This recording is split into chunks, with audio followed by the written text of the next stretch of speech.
नमस्कार दोस्तों, मेरा नाम है अजय मिश्रा और आप देख रहे हैं द इंडियन करेंसी।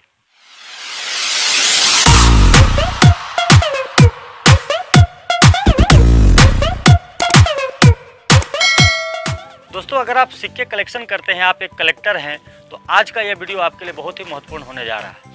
इस वीडियो में हम समझेंगे सिक्कों की शारीरिक रचना को। जिस प्रकार हमारा हाथ, पैर, मुंह, नाक आदि होता है, उसी प्रकार सिक्के में भी बहुत ऐसी महत्वपूर्ण बातें छिपी होती है जो आपको जानना बहुत ही ज़रूरी है। तब आप कभी धोखा नहीं खाएंगे, असली नकली सिक्कों की पहचान कर पाएंगे। तो बने रहिए इस वीडियो के साथ और देखते रहिए द इंडियन करेंसी। तो आइए दोस्तों, इस वीडियो में अब हम लोग किसी भी सिक्के का एनाटॉमी को समझते हैं। दोस्तों, ये 3 प्रकार के सिक्के आपको रखे हुए देख रहे होंगे। दोस्तों, ये तीनों 3 प्रकार के सिक्के हैं। जैसे ये आज़ादी के बाद वाला कमेमोरेटिव कॉइन है, यानी स्मरणीय सिक्का, ये डेफिनेटिव कॉइन है, और ये आज़ादी के पहले वाला डेफिनेटिव कॉइन है। तो दोस्तों, ये सिक्के का ओवर साइड है, लेकिन तीनों में भिन्नता है। दोस्तों, कमेमोरेटिव कॉइन में आप जहाँ देख पा रहे होंगे सिक्के के डेनोमिनेशन, यानी कि 5 रुपये के साथ साथ ये अशोक स्तंभ का चित्र कमेमोरेटिव कॉइन में ओवर साइड में, और यहीं ओवर साइड में आप देख रहे होंगे कोई डेनोमिनेशन नहीं लिखा हुआ है, केवल अशोक स्तंभ का चित्र। ये डेफिनेटिव कॉइन है आज़ादी के बाद वाला, और ये दोस्तों आज़ादी के पहले वाला डेफिनेटिव कॉइन है, जिसमें आप देख रहे होंगे विक्टोरिया क्वीन का पोर्ट्रेट आपको दिखाई दे रहा होगा। तो ये तीनों भिन्न भिन्न प्रकार के ओवर साइड हैं, जो आपको आज़ादी के बाद के ये 2 और आज़ादी के पहले वाले ये ओवर साइड आपको भिन्नता देखने को मिलेगी। तो ये सिक्के का ओवर साइड इसको कहते हैं। ओवर साइड के लिए मैं आपको बता दूं दोस्तों कि आज़ादी के बाद के जिधर भी आपको अशोक स्तंभ दिखें, वही ओवर साइड होता है सिक्के का, सीधा यानी कि पहला पहलू होता है। आप चाहे किसी भी, वहीं आज़ादी के पहले अगर आप जाइएगा तो किसी राजा महाराजा या रानी का चित्र आपको मिलेगा ओवर साइड में। ज़्यादातर सिक्कों में ऐसा ही देखने को मिलता है। अब ये सिक्के के शारीरिक बनावट का ये दूसरा पहलू, रिवर्स साइड। ये पीछे का साइड है सिक्के का। जैसे आज़ादी के बाद वाला कमेमोरेटिव कॉइन का जो है वो पिछला भाग, ये डेफिनेटिव कॉइन का पिछला भाग आज़ादी के बाद का, ये आज़ादी के पहले का डेफिनेटिव कॉइन का पिछला भाग। तो हमारे कमेमोरेटिव कॉइन में आपको अधिकतर मिलेगा किसी का पोर्ट्रेट, जैसे जवाहरलाल नेहरू जी का पोर्ट्रेट मिलेगा। इसमें आपको डेनोमिनेशन और रुपीस सिंबल मिलेगा डेफिनेटिव कॉइन में, रिवर्स साइड में। और यहाँ आप जाइएगा अगर आज़ादी के पहले के सिक्कों में, तो आपको डेनोमिनेशन मिलेगा, यानी कितने रुपए का सिक्का है वो लिखा हुआ मिलेगा वर्ड में या फिर अंक में। जैसे इसमें 1 रुपये लिखा हुआ है, तो ये रिवर्स साइड इस प्रकार का मिलेगा आज़ादी के बाद इस प्रकार कमेमोरेटिव में, डेफिनेटिव में, और आज़ादी के पहले इस प्रकार मिलेगा रिवर्स साइड में। तो दोस्तों, ये तो था ओवर्स और रिवर्स साइड। अब आइए समझते हैं फील्ड किसको कहते हैं नुमिस्मेटिक के भाषा में। दोस्तों, ये जहाँ भी कुछ भी नहीं लिखा हुआ, सिक्के का जितने भी खाली स्थान होते हैं, चाहे वो आगे का हो या पीछे का हो, यानी ओवर्स का हो या रिवर्स का हो, उसको हम लोग फील्ड कहते हैं। तो ये नुमिस्मेटिक भाषा है, इसको फील्ड कहा जाता है, जो खाली स्थान है जहाँ कुछ भी नहीं लिखा हुआ है। दोस्तों, इसी में रिलीफ कहते हैं पोर्ट्रेट को। ये जो हमारे कमेमोरेटिव कॉइन के जो भी आपको अशोक स्तंभ दिखाई दे रहे हैं, इसको रिलीफ कहते हैं, चाहे सिक्के का किसी भी भाग में आपको दिखाई दे। ओवर साइड में, आगे के साइड में अगर दिखाई दे तो उसको रिलीफ कहते हैं। दोस्तों, वहीं पर लीजेंड अगर हम लोग समझें तो लीजेंड में भी 2 प्रकार के होते हैं। दोस्तों, जैसे कि आप लीजेंड देख रहे हैं, लीजेंड का मतलब होता है कि ये सिक्का किसका है। जैसे हमारे आज़ादी के पहले वाले सिक्के के पोर्ट्रेट का ओवर साइड में ही लिखा रहता था, विक्टोरिया क्वीन जैसे इसमें लिखा हुआ। तो ये सिक्के का सीधा पहलू है, पहला पहलू है, यानी कि ओवर साइड है, जिसमें विक्टोरिया क्वीन का चित्र है और विक्टोरिया क्वीन लिखा हुआ है। अगर आज़ादी के बाद के सिक्कों की बात करें तो हमारे कमेमोरेटिव कॉइन में वो रिवर्स साइड में लिखा हुआ मिलेगा आपको लीजेंड। जैसे पिछले भाग में, सिक्के का पिछले भाग में जवाहरलाल नेहरू हिंदी में और अंग्रेजी में आपको लिखा हुआ दिखाई दे रहा है, तो इसको लीजेंड कहते हैं। जो ये लिखा हुआ रहता है, किसी का डेफिनेशन जो लिखा हुआ रहता है, इसको हम लोग कहते हैं लीजेंड। अब आइए हम लोग डेनोमिनेशन समझते हैं। डेनोमिनेशन किसको कहते हैं, यानी कि वो कितने रुपए का सिक्का है।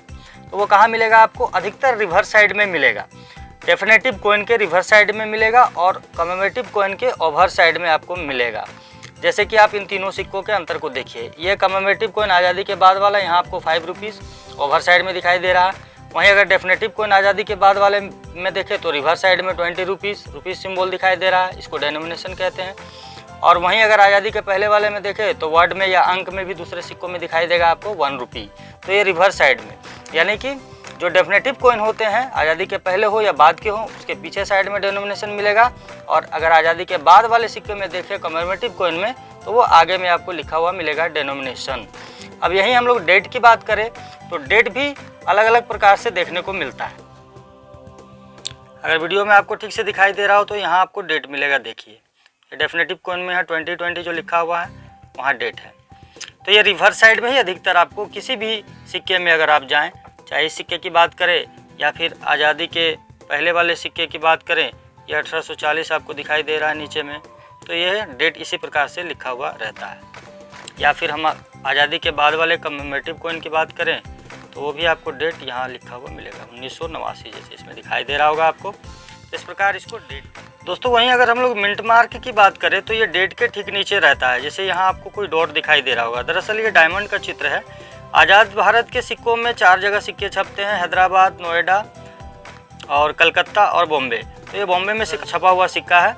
अगर यही हैदराबाद रहता तो यहाँ पर स्टार रहता, नोएडा रहता तो डॉट रहता और कलकत्ता रहता तो कुछ नहीं रहता। मिंट मार्क के बारे में स्पेशल से वीडियो बनाऊंगा, आप बने रहिए वीडियो के साथ। आइए दोस्तों, अब हम लोग सिक्के में रिम को समझते हैं। रिम किसे कहते हैं? दोस्तों आपको अगर यहाँ डॉट डॉट डॉट डॉट दिखाई दे रहा हो तो ये रिम कहा जाता है। ये रिम भी अलग अलग प्रकार के होते हैं, जो मैं पार्ट 2 इस वीडियो का बनाऊंगा, उसमें आपको बताऊंगा कितने प्रकार के रिम होते हैं। ये चारों तरफ आपको जो डॉट दिखाई दे रही है सिक्कों के, ये सब इसी को रिम कहते हैं, जो सिक्कों के सुरक्षा के लिए छपाई के समय इसका बहुत ही उपयोग होता है।